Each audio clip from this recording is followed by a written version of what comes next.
All right, guys, we're going to focus on the scapula for this video. So for the scapula, we got the shoulder blade on the back. Best thing to do is, like, if you don't really know anatomy that well, go on Google search and actually just look up the joint, and just so you can get an idea of what it looks like. And this is actually a part of proprioception and creating better maps of it. So if you can kind of envision what it looks like, it's kind of hard because it's on the backside of your body.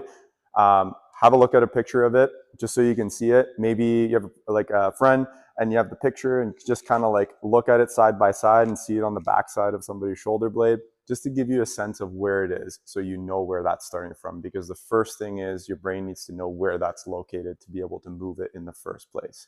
Okay, so shoulder blade on the backside here. What we want to focus on in moving that is we're going to start with just linear motions to start with. So we're going to get into with our arm extended out, arm out to the side here, kind of in line with our rib cage. So it's just a little bit of a better plane to move in.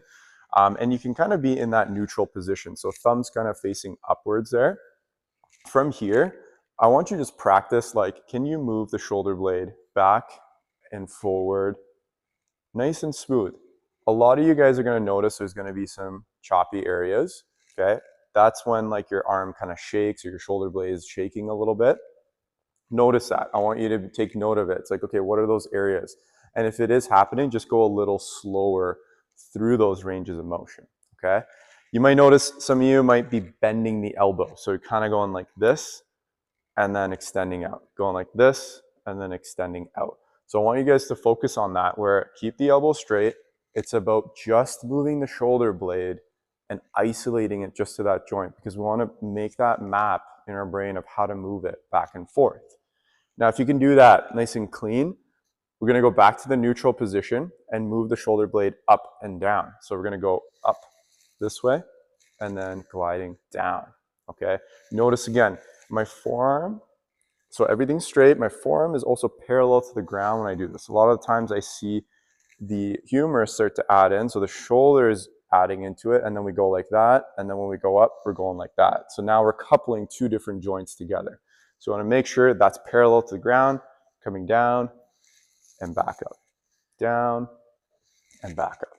So keep that in mind. If those linear motions are nice and smooth, the next thing is to create the shape now. So we can do an up and down motion, we can do a side to side motion. Can we do a box motion next? So for example, let's say I start on the top line of that box, if you can imagine it. Now I'm going to glide to the top corner, one side of the box, bottom corner of the box, back kind of corner of that box, and then up to the top there. So imagine what that box or rectangle kind of looks like, and you're trying to go from each corner of that box. Now again, as you get more complex, you're going to notice that it's going to be a little bit more shaky in some areas. So just spend some time there and really focus on, like, trying to make that clear. If you go further and you make the movement more advanced, you're going to lose quality of the movement. So kind of stop at that point where you find, like, okay, this is a little good challenge. I have to kind of think about it. Focus on that kind of progression for you until you feel like it's getting a lot more smoother as you do it through repetition. So after the box, next thing is going to be the circle. So simply now try to draw a nice smooth circle. You can start with small ones. I would personally start with a big one so you can really notice the motion of the shoulder blade. And then as you get more advanced, you can start to make them a little smaller and have more fine detailed motions. So that would be the next progression after that. And then again, if we're good with that, we're going to go into a figure eight, a little bit more complex, right? We can draw a figure eight forwards. We can draw a figure eight upwards. So kind of like this. And again, all the principles that we talked about before. See how my elbow is staying straight, my forearm is parallel to the ground, trying to only use the shoulder blade to do the motion, okay? After figure eights, honestly, you can create different shapes. Maybe it's you want to write your name out.